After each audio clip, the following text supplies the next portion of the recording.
INPAE es una red que articula la actividad de un grupo de universidades en Centroamérica, Suramérica, el Caribe y Norteamérica.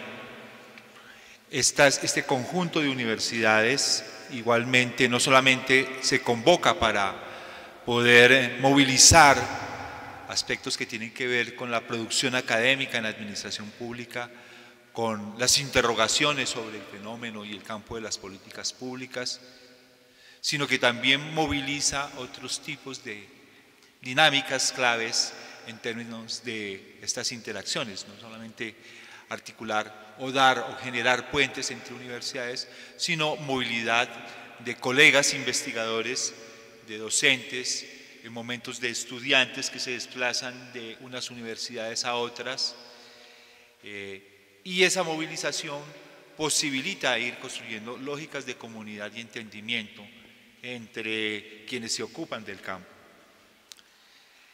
En ese mismo marco está la actividad de varias universidades en el país y Susan, como profesora de Binghamton, de la Universidad de Binghamton en Nueva York, ha venido en varias oportunidades, no solamente a este escenario, sino a otros escenarios en los que adelanta esta actividad, de estar presente allí, de conocer las comunidades, de interlocutar con estudiantes, con profesores.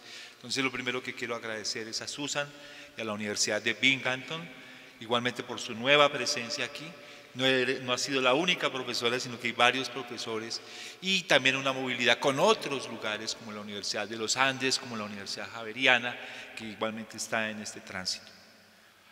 En segundo lugar, quiero agradecer a Fulbright, ahora escucharemos, por su colaboración y la manera como nos ha apoyado en la actividad de hacer posibles estos escenarios, posibilidad de trabajar en estas aperturas que son claves para nuestra academia.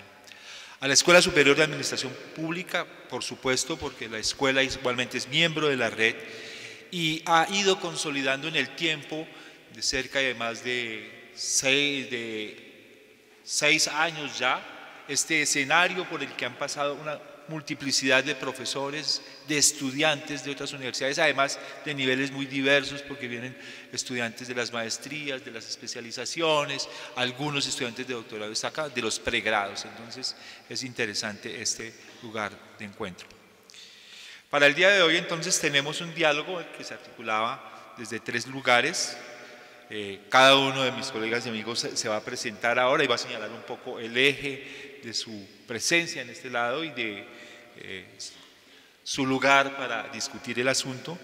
Y desafortunadamente no puede estar presente por un inconveniente de último momento a uno de los colegas que iba a estar aquí sentado y que venía desde 3 lugares, se puede decir. Se trata de Daniel García Peña.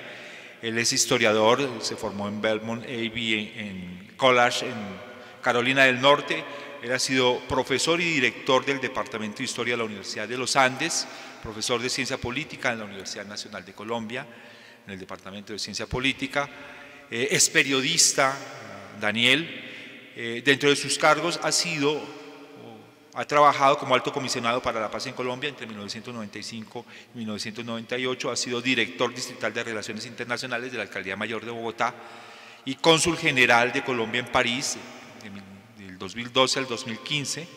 Igualmente estuvo en el marco de las actividades de la administración de Lucho Garzón, ha trabajado en las campañas o estuvo en las campañas del Polo Democrático, igualmente estuvo articulado a las campañas de Carlos Gaviria y ha adelantado otra actividad fundamental, Daniel, y es que ha articulado todo un trabajo con un proyecto excelente que es Planeta Paz en nuestro país. Planeta Paz es un espacio de trabajo sobre sectores populares muy fuerte que se ha consolidado durante varios años en un trabajo sobre la memoria y la construcción de derechos en ese país. Entonces, él era nuestro tercer invitado, pero por asuntos de problemas que tienen que ver con su salud, en último momento no pudo estar acá, entonces nos manda un saludo y una excusa. Ese es como el punto. Y bueno, públicamente hay que decir, agradecerle a Daniel su apertura a poder estar aquí, pero bueno, está este impasse. Entonces comenzamos. Si quieres comienzas tú presentándote y a la universidad y pasamos después. Okay. Buenas noches, soy Susan Appy, como dijo el profe, y bueno, soy profesora de Administración Pública y las Políticas Públicas en la Universidad Estatal de Nueva York en Binghamton, que queda 3 horas norte de la ciudad de Nueva York, en el estado de Nueva York. Y bueno, yo, como mencionó Alejandro, he tenido la oportunidad de venir a Colombia varias veces. La primera vez en 2006, auspiciada también por Fulbright como becaria de estudiante.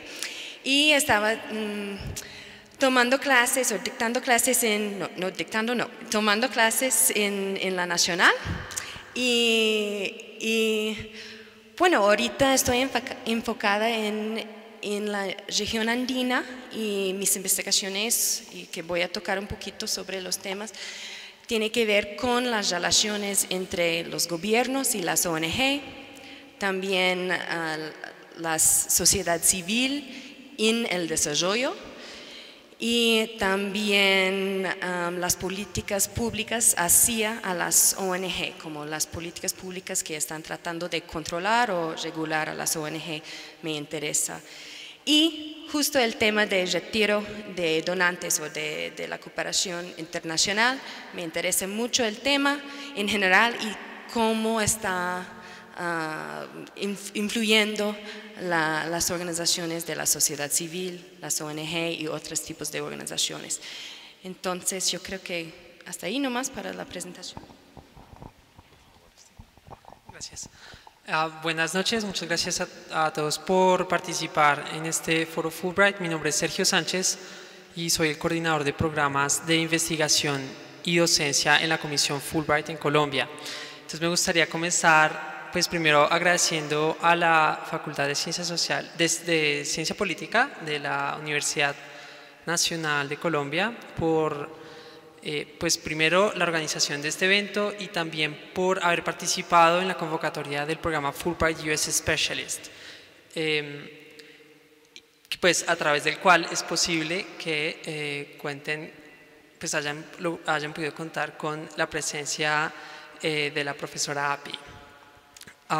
También pues justamente agradecerle a la becaria. Entonces Susan, muchas gracias pues por tu interés en Colombia, por haber participado en el programa y haber apoyado el proyecto enviado por la facultad. Para de pronto las personas en la audiencia que no están familiarizados con el programa Fulbright US Specialist, este programa permite que diferentes instituciones colombianas, tanto de carácter académico, digamos instituciones de educación superior, centros de investigación, como otras instituciones del sector público o de la sociedad civil, tales como ONGs también, puedan recibir el apoyo especializado de un becario Fulbright, de un experto estadounidense, quien apoya pues, una serie de actividades que responden a necesidades o desafíos puntuales de la institución. Esto durante un periodo de entre 14 a 42 días. Entonces, pues esta convocatoria está abierta todos los años entre julio y noviembre. Entonces, para pues, de pronto otros profesores, otros digamos personas que estén vinculadas a la institución, que estén interesados en recibir a un especialista Fulbright, pues justamente la convocatoria está abierta y pueden participar.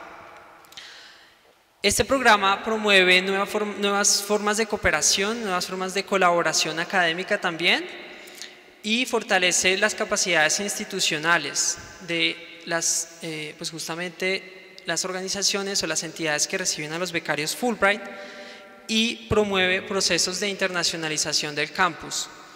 Para la corte 2017-2018, el programa Fulbright en Colombia ha logrado dar un salto importante en el número de becarios financiados, alcanzando el número de 20 instituciones beneficiadas, gracias principalmente al apoyo del ICETEX, que es uno de nuestros grandes socios financiadores para el programa Fulbright, US Specialist.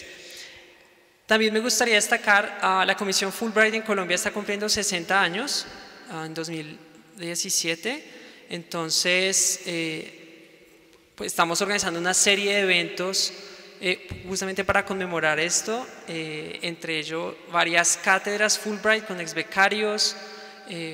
Recientemente organizamos el primer TEDx Fulbright en América Latina y pues estamos muy contentos, además de haber alcanzado este año el número más alto de becarios estadounidenses apoyando diferentes procesos de bilingüismo, de investigación, de apoyo a instituciones como lo hace el programa Fulbright Specialist, y pues estamos justamente expandiendo estas fronteras gracias a también la mejora de las condiciones de seguridad en Colombia, que permiten pues también llegar a instituciones en región e instituciones que tradicionalmente no son receptoras pues de estos recursos de cooperación y de la visita o de la posibilidad de contar con un especialista, un scholar o un specialist pues en su campus o en su organización.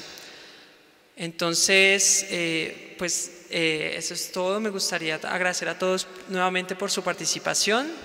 Espero que puedan, pues que sea un espacio abierto para la discusión, que aprovechen la presencia de la profesora Susan Api. Y pues la invitación está abierta para todos los interesados en los programas Fulbright.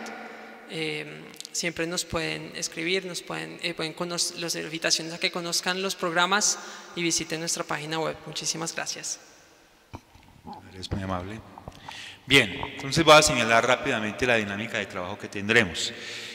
Entonces, la primera lógica es, vamos a tener unas ideas fuerza, unos comentarios de vector para poder dar cuenta de lo que estamos discutiendo. Entonces Susan nos va a invitar a eso, va a señalar los grandes ejes y sobre eso iniciaremos una conversación con ustedes. Entonces la modalidad será levantar a la mano el que quiera hacer pregunta o dar cuenta de un aspecto de lo que se viene diciendo en donde pueda contribuir o discutir sobre el asunto. Las intervenciones son cortas, ¿no? Entonces, digamos que pasa, señala su asunto, se sienta aquí en esta sillita y entonces diserta de manera corta sobre el asunto, plantea sus puntos de vista y vamos discutiendo sobre cada uno de esos ejes que vamos trabajando. Esa será más o menos la lógica de trabajo.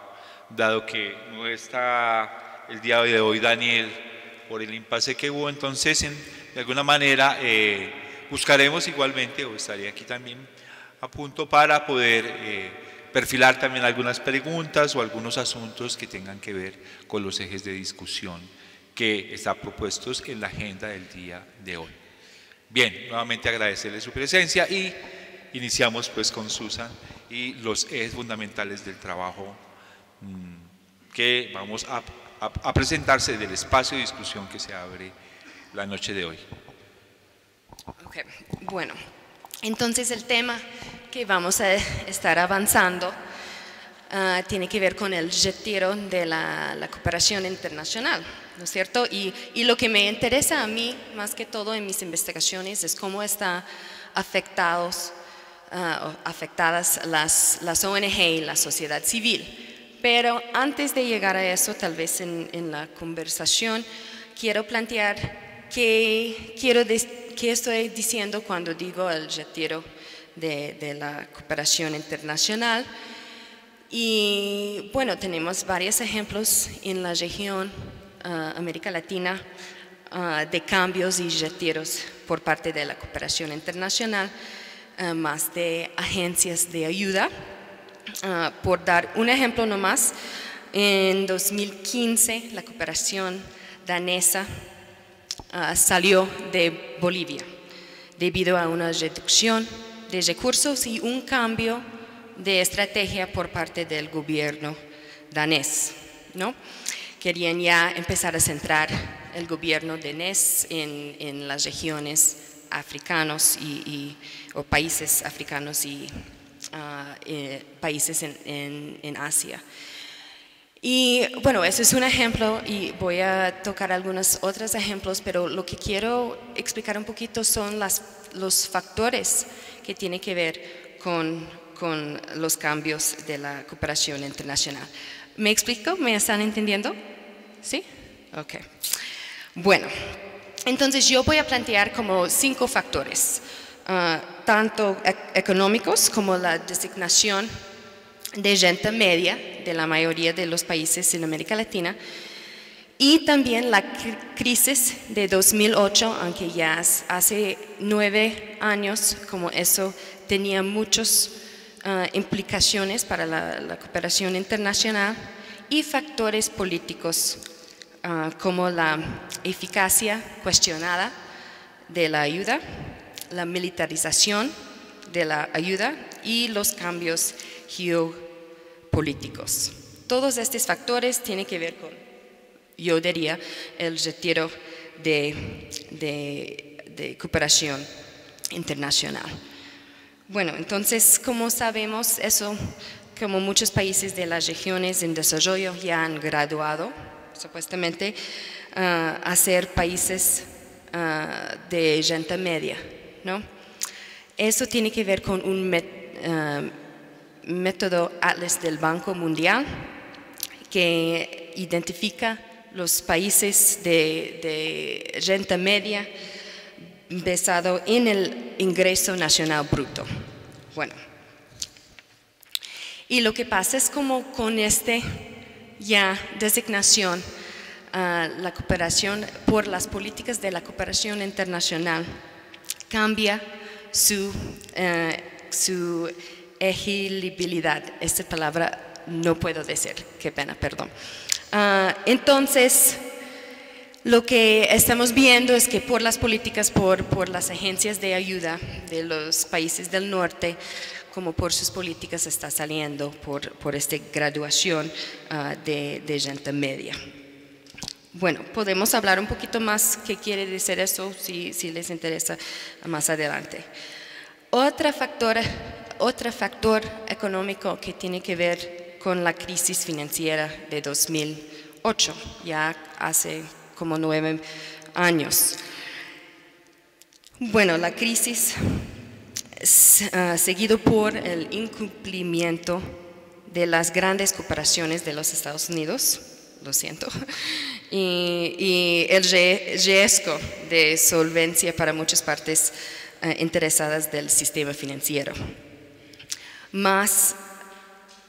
Bueno, entonces había como una deflación de mercado de la vivencia en América y las inversiones financieras vinculadas a este mercado condujeron a pérdidas masivas, ¿no? Sabemos eso. Entonces, como por estas crisis había un cambio también de las agencias de la cooperación internacional. Y eso también, no solamente de los Estados Unidos, había un golpe grande por los países europeos también. Entonces, las políticas de los donantes han cambiado y han fluido en las agencias. Y en muchos casos, la ayuda ha sido cortada, por lo menos por un tiempito, y en otros casos, como ya los países han reorganizado la ayuda para centrarse más en sectores específicos o en algunos países como receptores, ¿no? Bueno, entonces también, y ese es muy interesante, este factor, como la eficacia de la cooperación internacional ha sido muy cuestionada. Y yo ya he escrito mucho sobre eso en su relación a las ONG y las organizaciones de la sociedad civil, como se han criticado, como si la ayuda está qué pena, está más y más burocratizada, ya está duplicando muchos servicios en muchos contextos y tiene algunos plazos como arbitrarios, a veces a 4 a 7 años o 3 a 5 años, y no tiene tanto sentido. Además,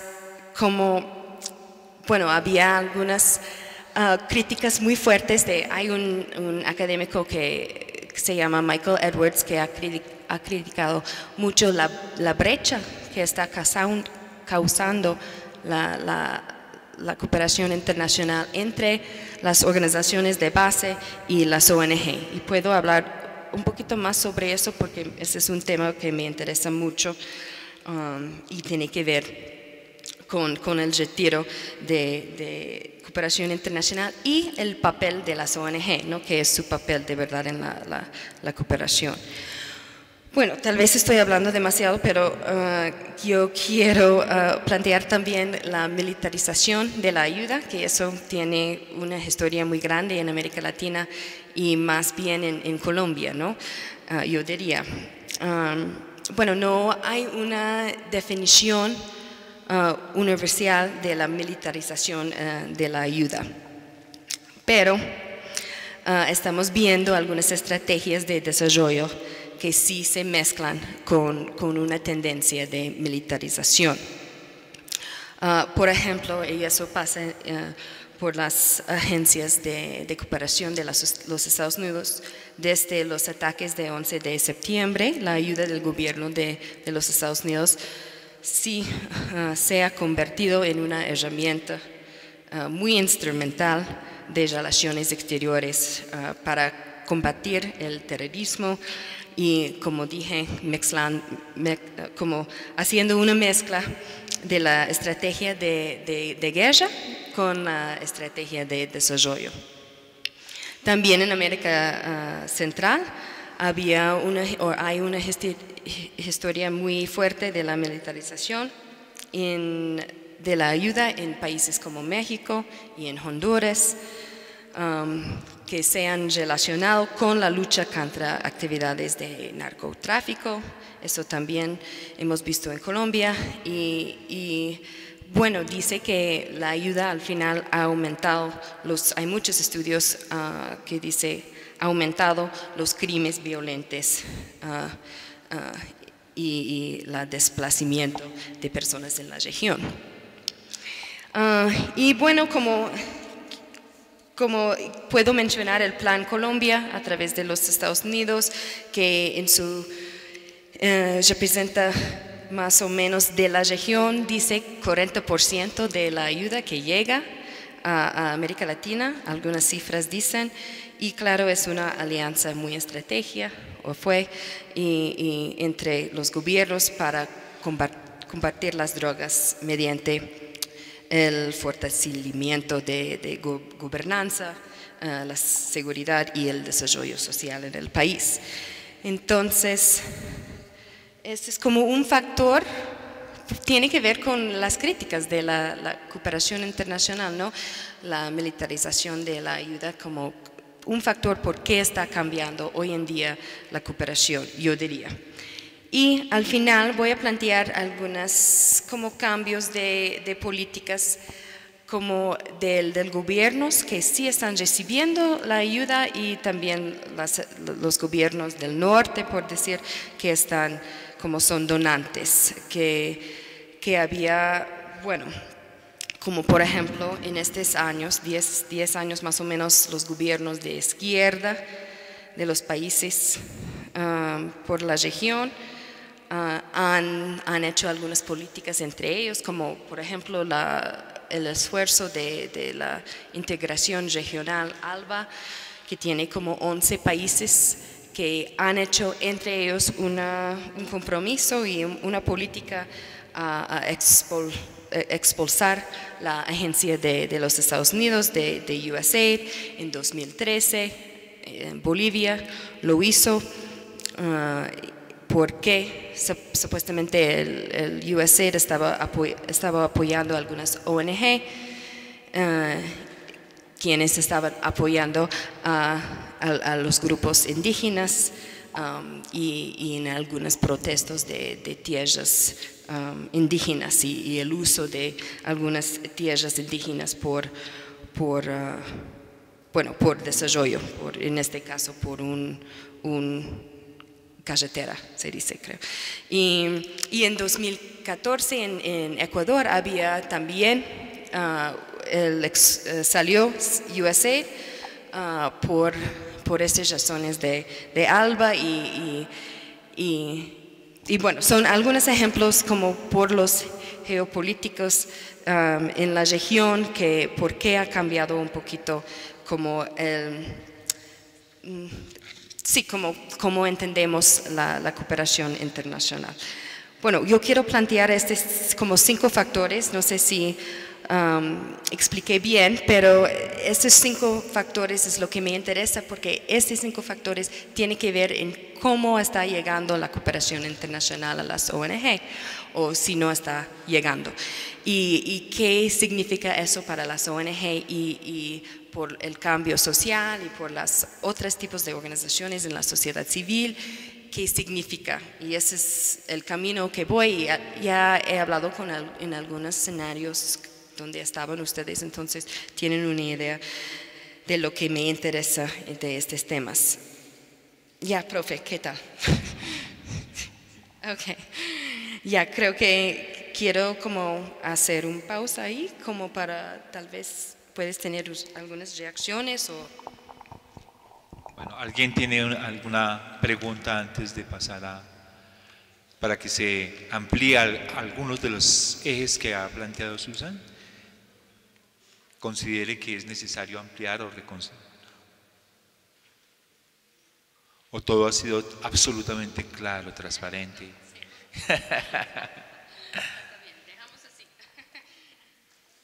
Bueno, en algo que tú venías planteando en oportunidades anteriores, habías venido trabajando con ocasión de todo esto, el asunto de cómo en algunos momentos se empieza también a ver una relación sur-sur, o sea, una relación entre ONGs ya no solamente de los Estados Unidos o de Europa Asia, sino que empiezan unos procesos de cooperación y unos procesos de articulación de esas prácticas. Me parece que sería relevante verlas un poco en términos de que nos ampliases un poco tu perspectiva y lectura de lo que se está dando allá y hacia dónde apunta en términos de esas dinámicas de reconfiguración de la noción de región. Sería en primer lugar un aspecto importante. En segundo lugar,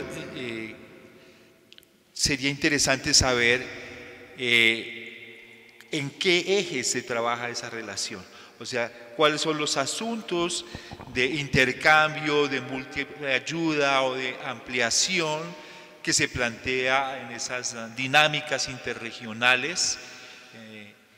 ¿Cómo las ves tú? ¿Cómo van esas dinámicas? ¿En qué consisten esos puntos de interacción? ¿Qué efectos tiene? Si son bilaterales, ¿tiene efectos regionales? ¿O cómo se juega eso? Allí me parece importante que tú nos ampliaras un poco esa noción. Y una última, ya es ambicioso, grandísimo. Igualmente tú has venido trabajando, y en la anterior oportunidad que estuviste también aquí, nos planteaste el problema muy interesante de las cartografías, de la lógica de estas cartografías.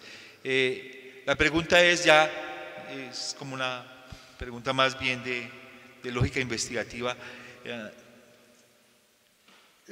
Esa cartografía tú la planteabas en términos de la relación entre Estado y ONGs, grupos organizados o formas organizativas de la sociedad civil.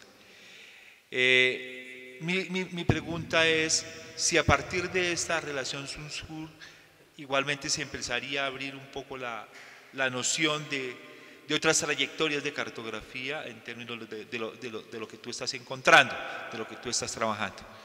Bueno, son 3 cosas ahí, yo sé que son muy grandes y ambiciosas, pero sí, pero tú eres la hiperexperta en todo este asunto. Okay. Bueno, gracias.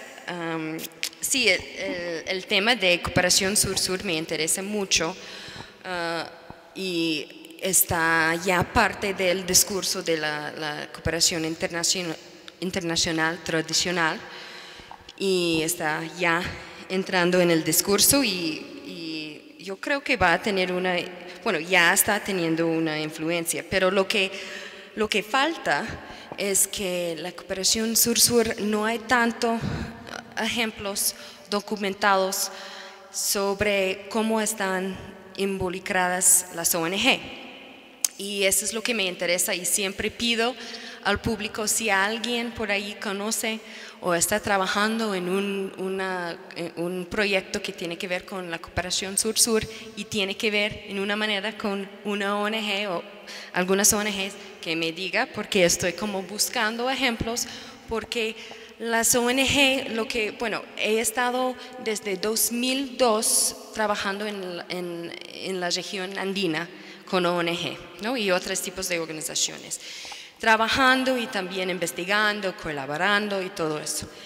Y lo que yo estoy escuchando en mis entrevistas, que ya son más que 150 entrevistas con ONG en la región andina específicamente, que sí saben que la cooperación internacional está cambiando y sí saben que tienen que estar respondiendo y preparándose, y han escuchado sobre la cooperación sur-sur y tienen interés, pero no es como ya han tenido la oportunidad, porque generalmente la cooperación sur-sur es entre gobierno a gobierno, ¿no? Eso es como entendemos como en proyectos entre gobiernos, ¿no?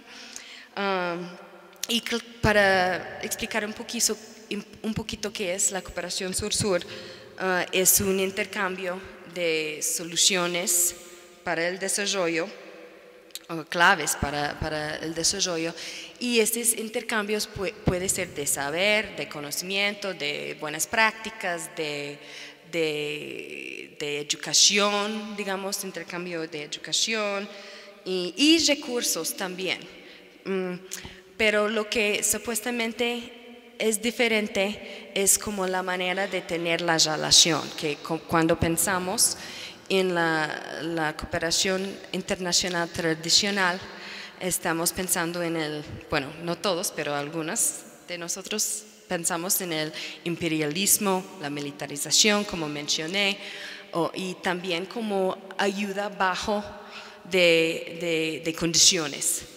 Y por lo menos en lo ideal, la cooperación sur-sur es como en una manera como más, como que tiene que ver con solidaridad, reciprocidad, como estos valores más que entre como donante norte y receptora, como país recibiendo por el sur. Entonces, pero yo tengo un ejemplo de cooperación sur-sur entre ONG que recién publiqué, o ya va a estar publicado un caso de estudio de este proyecto que tiene que ver con una red o la Federación Antioquia de ONG en Medellín con la red de ONG en Guayaquil, Ecuador. Entonces son dos redes como subnacionales y ya tiene como convenios firmados como interinstitucional que tiene que ver justo con la cooperación sur-sur, como el intercambio de conocimientos, de buenas prácticas, de lo que, como yo creo que eso va a tocar en lo que el profe Alejandro dijo, que son algunos resultados o algunos objetivos de eso, como claro es hacer un intercambio, pero en este caso de Medellín y Guayaquil querían como hacer cambios de conocimiento para abrir espacios y tener diálogos con los gobiernos, como en el momento, como en Ecuador había algunos cambios de reglamentos y algunas limitaciones para las ONG, y las ONG querían empezar a tener un diálogo con el gobierno, y como Medellín, la federación en Medellín es muy conocido a tener mucho éxito en sus relaciones con el gobierno de Medellín y de Antioquia. Eso era el intercambio, si me explico. Y bueno, yo creo que sí, como entonces yo diría de nuevo, como si hay algunos ejemplos que algunas personas en el público conoce o sabe de algunos ejemplos de la cooperación sur-sur con las ONG, me interesa hablar con usted.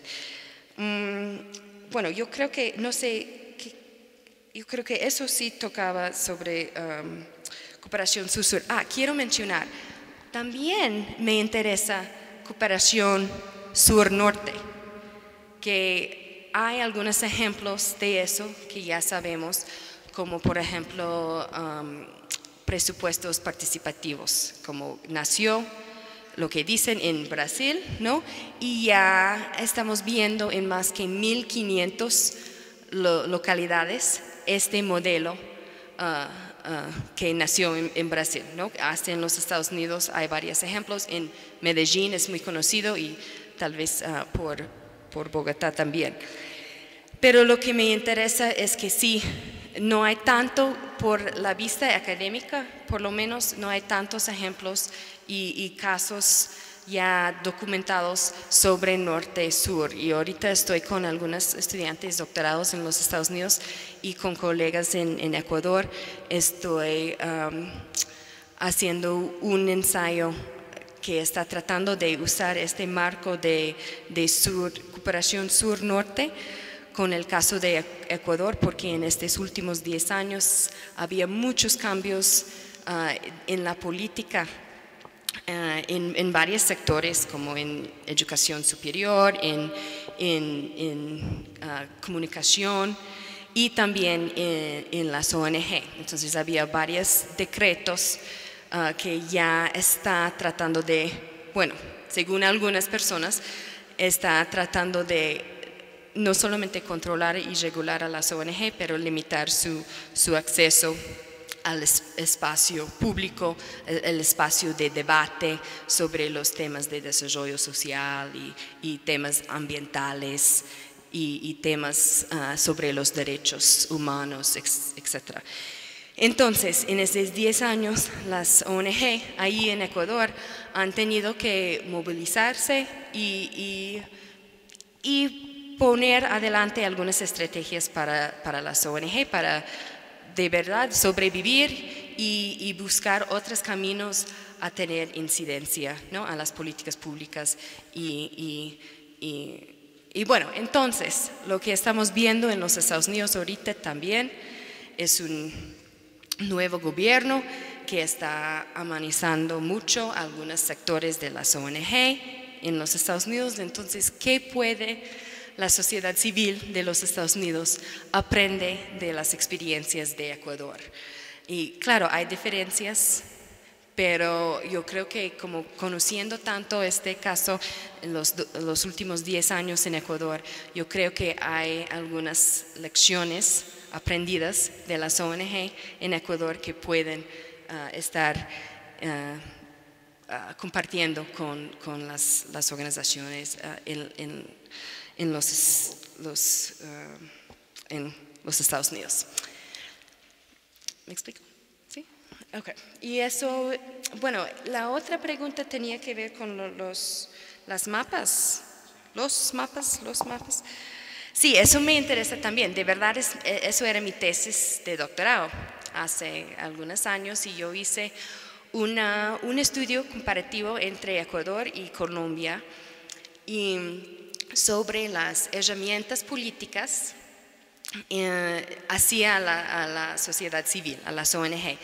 Y la herramienta específica fue como el proceso de registrar y tener un registro por línea, y bueno, tenía muchos objetivos por el gobierno en el contexto Colombia y en Ecuador, que tenía quería como entender mejor la sociedad civil. Por ejemplo, si registramos a las organizaciones, vamos a saber cuántos son, dónde están, etc. Ese es el objetivo número 1. Número 2 es para regular, como para rendir cuentas, etc., para tener más transparencia.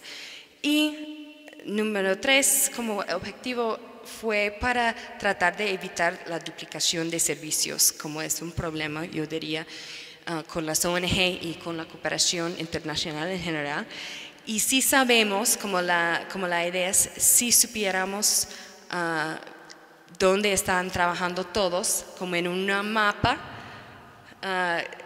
que vamos a poder evitar la duplicación de servicios, vamos a poder como fomentar la cooperación, etc. Pero claro, cuando colectamos datos y cuando estamos mapeando una cosa, lo que estamos haciendo es, estamos poniendo una definición de lo que estamos mirando. Entonces, en este caso, como registrando a las ONG, es para definir qué es una ONG, ¿no? Y yo, en mi tesis, yo estaba mirando eso por un punto de vista muy crítica, porque lo que pasaba es que dentro de este registro solamente entraron algunas ONG y otras quedaban afuera, por ejemplo. Entonces, otras, no solamente ONG, pero las organizaciones comunitarias, las organizaciones de indígena que no estaban parte de este registro en el Internet, que al final estaba tratando de como definir una sociedad civil como muy limitada, yo diría. Entonces, yo soy muy crítica de esta práctica, aunque, bueno, ya.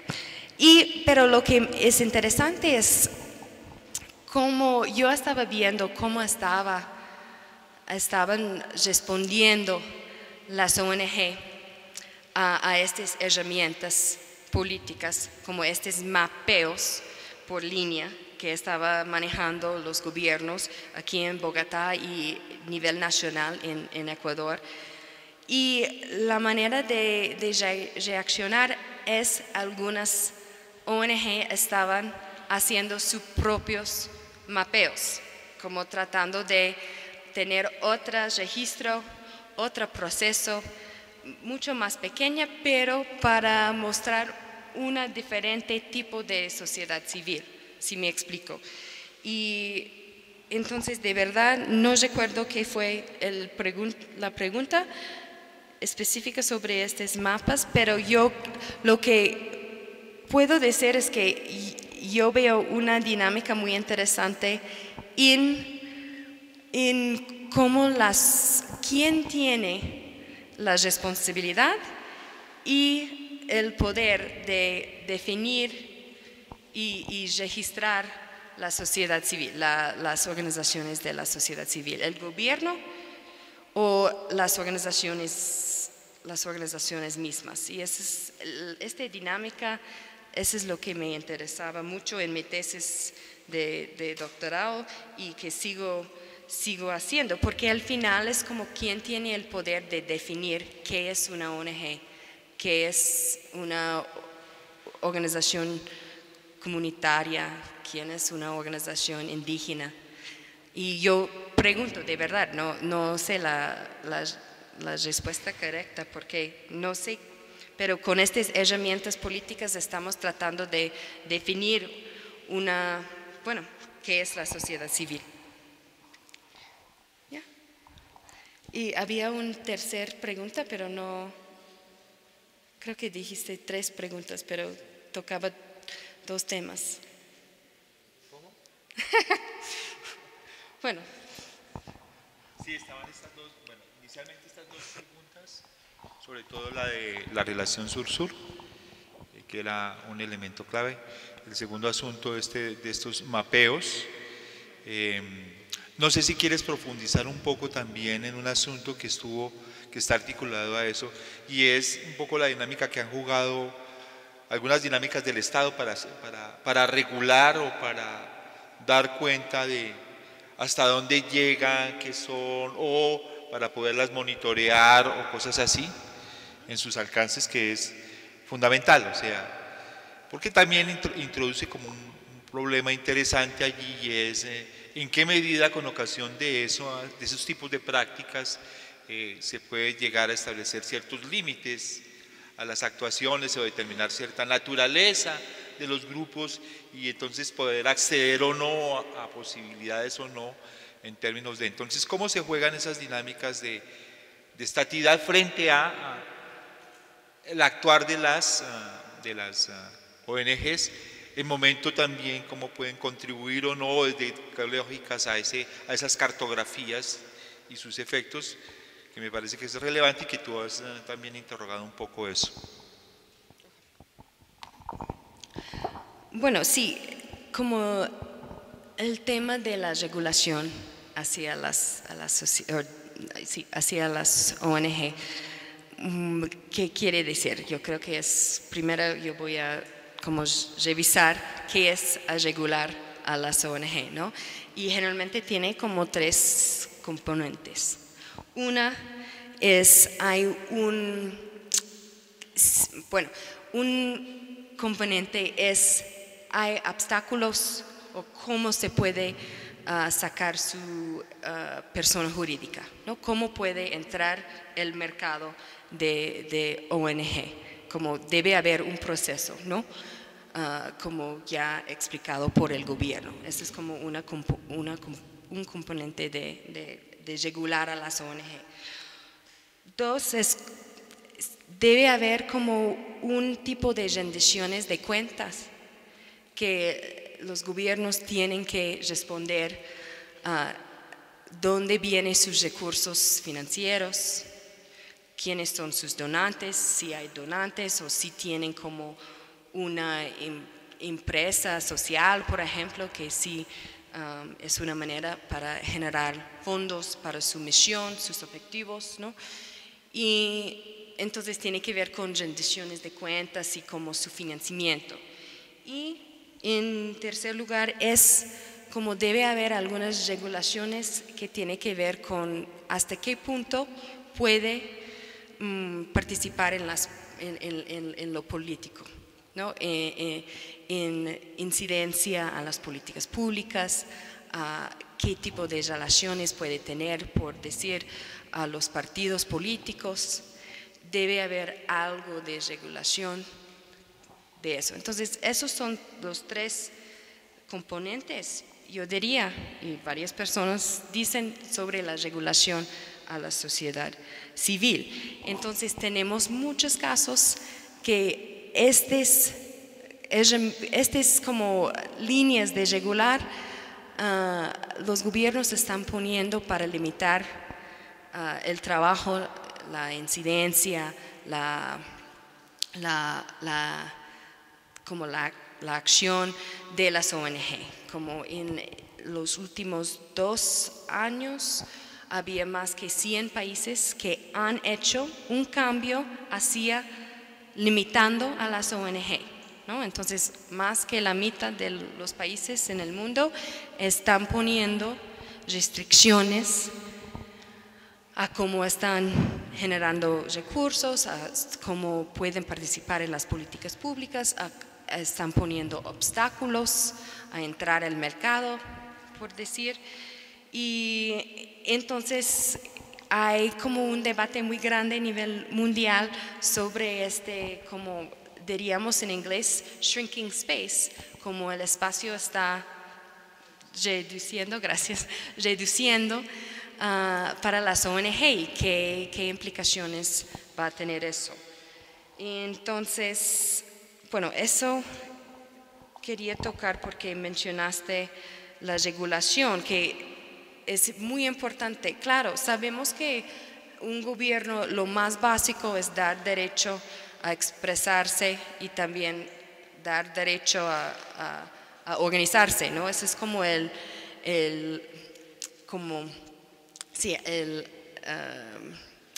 no tengo las palabras, como lo básico que tiene que ofrecer los gobiernos a las entidades sin ánimo de lucro, las ONG o las organizaciones de la sociedad civil. Tienen muchos nombres, depende de dónde están. Y entonces sí, yo creo que lo que estamos viendo es que sí, ya como hablando de cooperación sur-sur que mencioné, que había este ejemplo con Medellín y Guayaquil, porque había tanta preocupación en Ecuador que estaba limitando tanto las regulaciones, todos los decretos en estos 10 años, que cómo deben estar reaccionando las ONG y cómo deben estar tratando de, bueno, tener como un diálogo con gobierno, pero también impulsando también el debate, como, no solamente con el gobierno, pero también con su público, ¿no? con quienes está supuestamente sirviendo, ¿no? Las ONG. ¿Y qué más preguntaste sobre este tema? Como los efectos que tiene en momentos esos tipos de regulación, es un elemento importante. Sí, yo creo, bueno, como hay una gran preocupación ahorita de la regulación que está tratando de limitar a las ONG en varios contextos. Y debemos estar, yo diría, preocupada de eso. Yo creo que sí hay varias como mesas hacen en la región América Latina que sí están reuniéndose y tratando de abrir el espacio y el debate con los gobiernos de la región. Y bueno, como yo, no sé en qué espacio esta semana, pero yo mencioné ya que las organizaciones, las ONG, quieren que haya regulaciones, como les conviene que hay como un marco legal para su trabajo.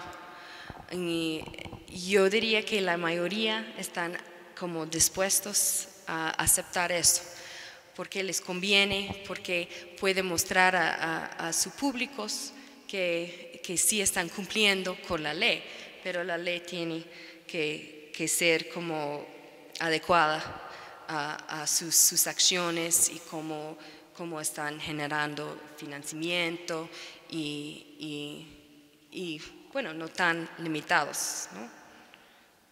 Bueno. ¿Hay preguntas? Entonces empezamos con las preguntas. La compañera, el compañero y el compañero. Entonces se me van acercando acá en este lugar para que puedan tener acceso al micrófono.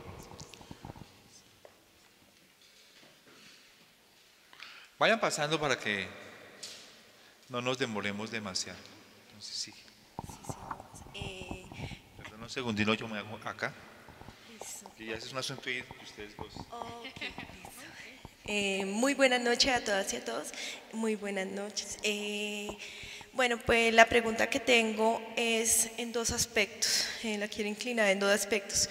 Primero, nosotros vemos que, digamos así, el accionar de las ONGs obedece en materia de derechos humanos, ¿cierto? Yo me enteré que la Universidad de Minnesota vino acá y hizo una encuesta a la población colombiana en varios sectores preguntando como tal qué legitimidad tiene el Estado, como tal ha habido como esa atención por parte del Estado en materia de derechos humanos, cómo lo percibía los ciudadanos y las ciudadanas. Y pues comparto eso porque sé una personita que trabajó en la encuesta y todo y da, digámoslo así, la información de los participantes, digámoslo así, una dirección en que hay dos problemáticas. Primero, de que no conocen, mucha población así del común, no conoce nombres o entidades ONGs.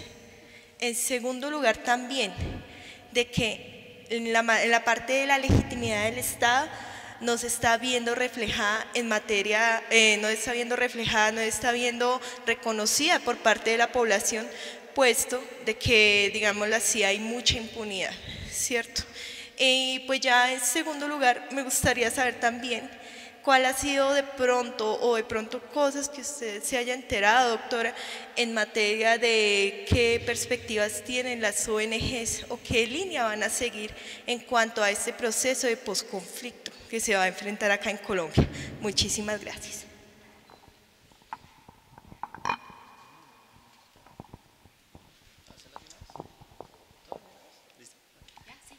Buenas noches.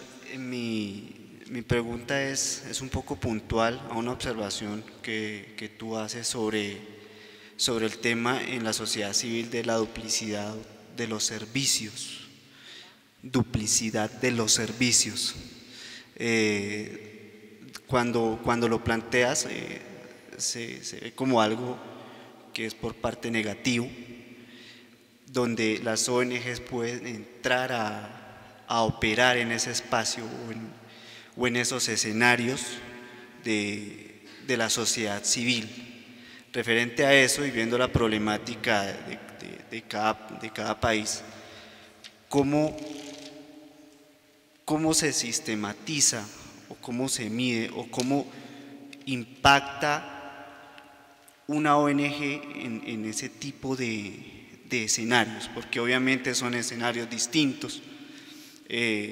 No es lo mismo tratar acá una problemática de servicios a tratar una problemática, digamos, en el Ecuador, como tú lo nombrabas. Entonces sí, es como más entender esa parte de cómo la sociedad civil puede acercarse a una ONG, cómo puede pedir el servicio, cómo puede haber como una sinergia más representativa entre las dos partes para poder dar soluciones. Esa es mi pregunta.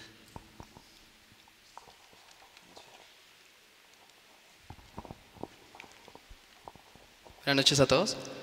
Yo tengo una pregunta que es un poco mucho más profunda y de pronto se puede tocar otro tema que para mí es muy relevante e importante.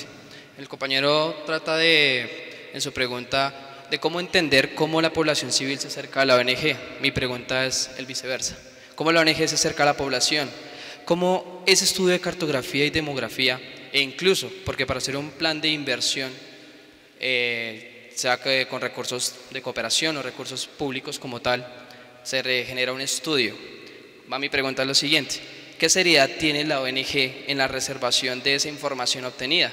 Tengo entendido que por una información de este tipo se puede hacer un estudio de mercado para una multinacional, se puede hacer un estudio de mercado realmente, valga la redundancia, a profundidad de conocer la población.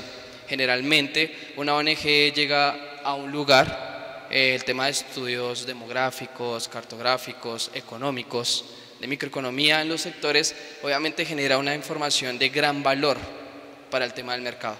¿Cómo funciona esa reserva de información? O cómo esa información, que es muy valiosa porque cuesta mucho dinero hacer ese tipo de estudios tan minuciosos, cómo se llega a tener como en reserva, o si realmente esto llega a ser vendido o utilizado en estudios de mercado para una empresa privada.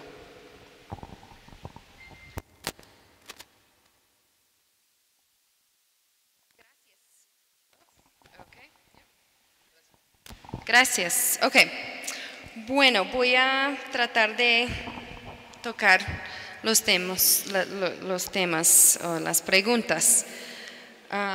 Me interesa mucho y yo quiero ver este estudio, los resultados de este estudio, y no me sorprende tanto que la mayoría, como dijiste, la mayoría de la gente colombiana no entiende o no conoce las ONG, ¿no? Ese es un resultado que mencionó. ¿Sí? Estoy entendiendo bien, ¿no? Y bueno, ese es muy interesante y ese es no solamente un problema en Colombia. Yo creo que en varios contextos estamos viendo que no han hecho buen trabajo las ONG a ganar la confianza del público. Y hemos visto eso en mis experiencias en Ecuador en estos 10 años, porque lo que pasó, y ya había hablado de eso, yo creo, en estas semanas, pero lo que pasó es como ya empezó en Ecuador, por ejemplo, a ya salir, bueno, el gobierno estaba poniendo varios decretos cambiando las reglas para las ONG. Y había tanto preocupación por las ONG. Y cuando salieron a hablar por la prensa, por algunos espacios, para pedir como la ayuda de la gente, del público, no había tanto como apoyo, de verdad. No había como una movilización por el público para defender los derechos de las ONG.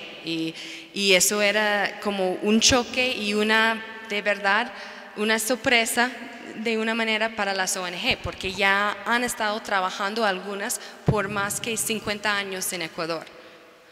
Pero cuando llegó el momento donde había como un conflicto con el gobierno, no había tanto apoyo. Y entonces, ¿qué pasó? Y no sé dónde estaba la pregunta pero es un tema que me interesa mucho, entonces voy a dar el ejemplo de Ecuador. Lo que pasó es como las ONG, como ya empezaron a tener, por decir, una campaña como compartiendo qué son las ONG al público, ¿no? Saliendo en varios programas, publicando como editoriales en los medios. Y están en eso todavía, una campaña para como ya juntar apoyo público, ¿no? Bueno, yo sé que la Confederación de las ONG en Colombia es muy activa y también han estado publicando varios tipos de información para explicar qué hacen y qué hacen las ONG en Colombia, ¿no? En el tema de posconflicto, eso era el tema de nuestro compañero que no llegó, ¿no? No podía. Entonces, yo no soy una experta de contextos posconflictos. Yo no quiero no quiero decir que sí. Pero de las ONG que sí, yo creo que las ONGs con quien he hablado en Colombia, sí también están tratando de tener un papel enorme, más porque en algunos ejemplos las ONG han llegado ya por varios años en Colombia en lugares donde no había otros actores y otros actores como promoviendo servicios, ¿no? Entonces, gracias. Entonces tienen mucho conocimiento y experiencia que puede ser muy útil por el proceso de posconflicto. Eso diría porque yo, de verdad, no es como mi tema como tan fuerte pero yo creo que sí hay un papel no solamente de las ONG, pero de las organizaciones comunitarias, de las organizaciones de mujeres, de barrio, de indígena, etc. Bueno, los otras dos preguntas tal vez tienen que ver, pero con las duplicaciones de servicios, y yo creo que mencionó el colega que algo que tiene que ver con los vínculos con la ONG y la sociedad civil, y cómo pueden estar, yo creo, si entendí bien, cómo pueden estar trabajando juntos, y ese es como un tema muy de moda, por decir, pero ya estamos hablando desde los 80 sobre la brecha entre las ONG y la sociedad civil local o las organizaciones de base, ¿no? Y no sé hasta cuándo vamos a hablar, porque sí hay una brecha, pero debe haber algunas ya herramientas y prácticas, ya buenas prácticas, sí estamos viendo que es tratando de no seguir en eso, por decir. Entonces, como en las duplicaciones de servicios, yo creo que sí, eso es un problema y no sé cómo tiene que ver tanto con los vínculos o como la falta de vínculos entre las ONG y la sociedad civil. Yo creo que tal vez son diferentes cosas, pero hay algunas prácticas que sí estamos viendo, que estamos tratando de, las ONG están tratando de como buscar diferentes mecanismos de financiamiento más pequeños, no tan de los proyectos de la cooperación internacional que son de una enorme cantidad de dinero, pero y tiene que ser de 3 a 5 años, pero más tratando de buscar otros tipos de mecanismos de financiamiento. Yo creo que esa es una manera de tener vínculos más fuertes entre las organizaciones de base y ONG. Y bueno, tal vez hasta ahí yo creo que no estoy tocando algunos temas, pero bueno. Hay un fenómeno, Susan, que se fue dando progresivamente sobre todo en esa relación norte-sur y bueno, de aprendizajes. O sea, hubo un periodo en que había una gran cooperación, pero digamos que las formas organizativas mismas en América Latina y en otras partes tenían grandes limitaciones. Yo lo recuerdo que hasta para tramitar programas, proyectos, para rendir cuentas, realmente había un agujero impresionante.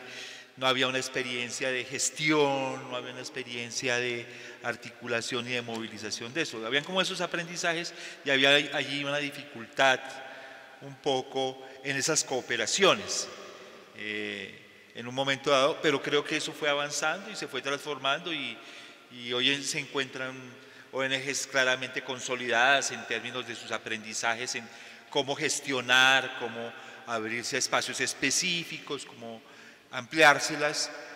Ese es un punto. Entendería que hoy habría también otros marcos de aprendizaje que tendrían que ver con estos tipos de cooperación, por ejemplo, sur-sur, o sea, cómo se empiezan a establecer esos mecanismos, en qué medida se juegan esas mediaciones. Ese me parece que es un elemento que se desprendería un poco de tus palabras, esos aprendizajes ya en este otro orden, dado que se ha desplazado un poco esa vieja lógica de norte-sur, o bueno, ese es un elemento que me parece importante. Pero también hay otro elemento, y es que frente, por ejemplo, a los procesos de paz o todo esto que se está dando acá, hay una emergencia impresionante de venta de servicios, muy diversificado, pero amplísimo. Por ejemplo, hoy nos estamos encontrando cada vez más con 80.000 organizaciones de diferentes lugares hablando de procesos de paz. O sea, hay como unas modas de reciclaje de lenguaje en términos de una cuestión, que son las formas de conflicto social, las lógicas de tensión social, en puntos estructurantes en una sociedad y que se convierten en lugares no solamente de discusión política, sino en mercados de verdad radicalmente puestos de ofertas, de servicios y de ofertas de organización social y de mediación entre autoridades de los niveles gubernamentales y grupos sociales. Y además se convierten en operadores de servicios estatales, claramente con las lógicas y las rutinas de las administraciones públicas, ¿me hago entender? En donde se pierde un poco esa noción de un empeño programático de solidaridad por un lado, unas prácticas de eso, articulados también a ese hacer para prestar servicios en función de estructuras de conflictos o de lógicas específicas. ¿Tú cómo ves eso? Es algo que ahora va a pulular en los municipios colombianos, se están moviendo universidades, se están moviendo 80.000 grupos de diferente naturaleza en ese marco. ¿Cómo percibes tú eso en términos de lo que te señalo como dinámica de eso que se abrió o que se está abriendo? Bueno, ese es un buen punto. A ver si puedo organizar mis pensamientos. Como si generalmente organizamos como las funciones de una ONG o una entidad sin ánimo de lucro o una organización de la sociedad civil organizaciones así como en dos maneras, como funciones instrumentales, que eso sí tiene que ver mucho con como la venta de servicios y como servicios en salud, educación, son como servicios tangibles, ¿no? Que sí tiene contratos con el gobierno para promover, ¿no? Entonces eso pensando en como académicamente son funciones instrumentales. Y tenemos la otra línea que es funciones expresivas. ¿Y qué quiere decir eso? Bueno, son las cosas, son más como valores de verdad. Tiene que ver con como la idea de como voluntario, de solidaridad, de creencias, ¿no? Pero son funciones muy importantes para las ONG y para la sociedad civil. Y hay un debate en la literatura que sí las ONG, por más que todo dependencia de recursos, hacían por funciones instrumentales y pierden estas otras funciones como expresivas que es tan importante en la sociedad civil. ¿Para qué tenemos sociedad civil si no tenemos valores, solidaridad, reciprocidad, voluntarios, todo eso, ¿no? Entonces, por la dependencia de recursos, más que en todo, que hay una teoría muy fuerte en sociología, como de dependencia de recursos, ¿no? Como eso sí es un problema que empieza a las ONG a hacerse como organizaciones de prestaciones de servicios nomás y pierden sus vínculos a sus bases, pierden como estos tipos de valores que es tan importante. Y ya, entonces yo creo que en cuestión de Colombia, como mencionó, que sí vamos a ver si puedo decir eso, una industria ya crecer de posconflicto que tiene que ver con las ONG. Y las ONG que ya hablan la jerga de la cooperación internacional, que ellos van a estar ganando estos contratos, como estos convenios, o ¿cómo se puede decir? Sí, convenios, y van a tener más la oportunidad a estar participando en estos procesos.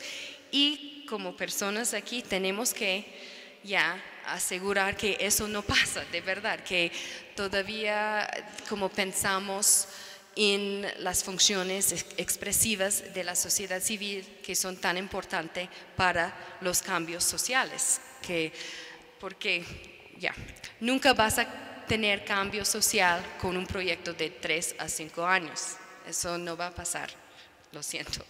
Y entonces tenemos que como estar pensando en las funciones expresivas de la sociedad civil. No sé, yo creo que eso. ¿Habría alguna otra intervención o pregunta sobre el asunto? Ustedes que son expertos en políticas, en asuntos de gestión pública, en los asuntos públicos.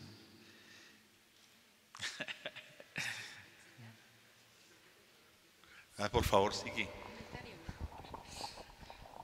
Bueno, nos comentaba Susan que en algunos casos, bueno, está articulado con el punto que hacía justamente pues la estudiante que participó, y tiene que ver con cómo el rol de la ONG, o hay también, digamos, un desconocimiento de la ONG respecto a la sociedad civil, y pues inclusive en algunos casos pues en las comunidades en las cuales estas han tenido, digamos, una acción por un tiempo dado. Tenía, digamos, una pregunta para ti. ¿Cómo se puede, digamos, esto articular al hecho mismo de que la cooperación internacional, y no sé si esto, por ejemplo, en el caso ecuatoriano, lo hayas identificado, al momento del retiro de la cooperación internacional haya tenido influencia el hecho de que la misma cooperación no responde siempre o no necesariamente está vinculada con las necesidades de las comunidades en las cuales se ejecuta, sino en muchos casos en intereses políticos y también en intereses del cooperante, no exclusivamente en, digamos, las prioridades de desarrollo del país que está ejecutando o del gobierno receptor de los recursos, sino en las prioridades del cooperante, véase del norte o el cooperante que asigna los recursos, si ya de pronto tiene unas líneas claras sobre cómo quiere ejecutar esos recursos de cooperación. Entonces, si esa verticalidad en la asignación de los recursos, pues justamente impacta en que esa ayuda para el desarrollo pues realmente no responde a unas necesidades de base, y de pronto eso hace que las comunidades o en general la sociedad civil pues no sienta una vinculación con el trabajo que se ha hecho de pronto durante un tiempo, y al momento de ir no se sientan pues vinculados con el trabajo que se hizo. Digamos, eso por un lado. Y por otro lado también me parece interesante, pues ahora que se menciona, digamos, de manera muy breve el tema pues del retiro de la cooperación en el caso colombiano, pues dado que Colombia desde 2010 es considerado un país de renta media alta, inclusive, y bueno, ya llevamos 7 años, pero aún así el escenario de posconflicto pues implica digamos, una serie de desafíos y todavía de necesidades en términos de cooperación. Entonces, si bien la economía del país y la producción, digamos el PIB per cápita y todos esos otros, digamos, mediciones del Banco Mundial hacen que el país entre dentro del grupo de, pues digamos, o entre dentro de las lógicas de pronto ya este país no requiere tanta cooperación internacional, luego se va, por ejemplo, a ciertas regiones que han sido afectadas por el conflicto armado, y se ve que todavía hay pues muchas necesidades en términos de construcción de paz, en términos de restablecimiento del orden público. Entonces, pues digamos, el comentario sería cómo digamos, ese caso paradigmático en Colombia entre ya haber logrado un nivel de renta media alta, pero al mismo tiempo tener una serie de desafíos sobre o relacionados puntualmente con el posconflicto. Bueno, gracias. Entonces, como tu primer punto sobre como ayuda top-down, ¿no? Que es una gran crítica de la cooperación internacional. Y yo creo que sí estamos viendo algunas tendencias que puede dar un camino diferente a la cooperación. Y mencioné eso en otros como momentos estas semanas, entonces disculpa, pero voy a dar como ejemplo que como hay varias personas, por lo menos en los Estados Unidos, que han trabajado o habían trabajado como por 30 años en la cooperación internacional y están saliendo como decepcionados y tratando de buscar otros tipos de alternativas, ¿no?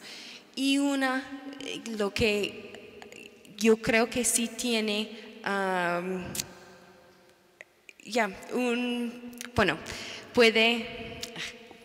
estoy preparada para hablar tanto sobre eso, pero voy a tratar de explicar, qué pena con ustedes, pero que sí, hay algunas ONGs que están apareciendo en los Estados Unidos que están dedicados a dar dinero directamente a organizaciones de base en el sur, que ya como generalmente hay muchas etapas de la cooperación internacional y están tratando de ya cambiar este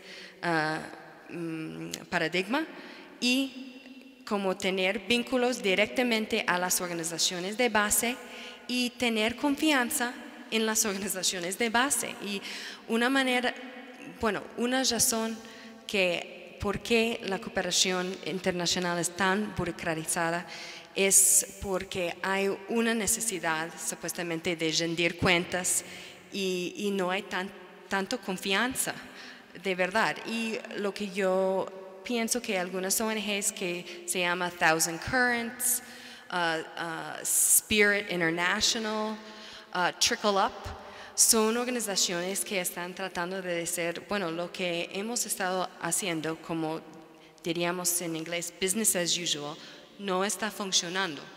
Y entonces hay que ya evitar tantas estas como etapas y hablar con las organizaciones de base y dar las becas o como tener convenios directamente con las organizaciones de base o los líderes locales, depende en el contexto. Entonces, sí, hay una crítica muy grande de top-down ayuda, pero yo creo que las tendencias que yo estoy como viendo, hablando con las organizaciones de base que sí tienen vínculos directamente con una organización, por decir en el norte, yo creo que son caminos que van a estar como creciendo. ¿Me explico? ¿Qué tal mi español? Okay. Y sobre, bueno, el contexto post-conflicto en Colombia, exacto, Colombia es un caso, ¿no? Porque sí ya ha graduado, ¿no? Y hacer como renta media alta. Entonces no debe estar recibiendo tanto cooperación internacional según las políticas de los países ya desarrollados, que los donantes, ¿no? Pero como encontramos en un contexto de posconflicto, entonces sí, yo creo que están todavía y van a estar llegando más cooperación internacional. Y lo que yo escucho con las ONG es que sí están, aunque saben que sí son como Colombia es un país de renta alta, como ven como una oportunidad a recibir o tener acceso a estos fondos. Y yo tengo un ensayo recién publicado el mes pasado sobre eso, como que para las ONG en Colombia, según las entrevistas que yo y mi colega de Ecuador hicimos, que ven como una ventana de oportunidad, ¿no? Las ONG. Y también, como mencioné, que también están argumentando que sí ellos tienen el conocimiento, las experiencias en algunos contextos bueno, la cooperación internacional debe estar aprovechando según las ONG. ¿Qué tal? Okay. Bueno, muchas gracias a Nadia. A Nadia, no, que quería mencionar a Nadia por una cuestión. Bueno, agradecerle a Susan su presencia en este espacio. Muchísimo. A la Universidad de Binghamton, y cuando estoy hablando de la Universidad de Binghamton, ahí viene la presencia de Nadia Ruay. Entonces yo quiero también aquí públicamente agradecer no solamente a Susan y a la Universidad de Binghamton, sino también a Nadia Ruay en la Universidad de Binghamton, un especial lazo fraterno y afectivo frente a ella, que ha sido una también de las profesoras de la universidad que ha estado aquí en este país, que se ha movido, que recorre América Latina, o sea que está en ese trabajo de tejido importante de academia norte-sur, es más allá de norte-sur, ese es un punto.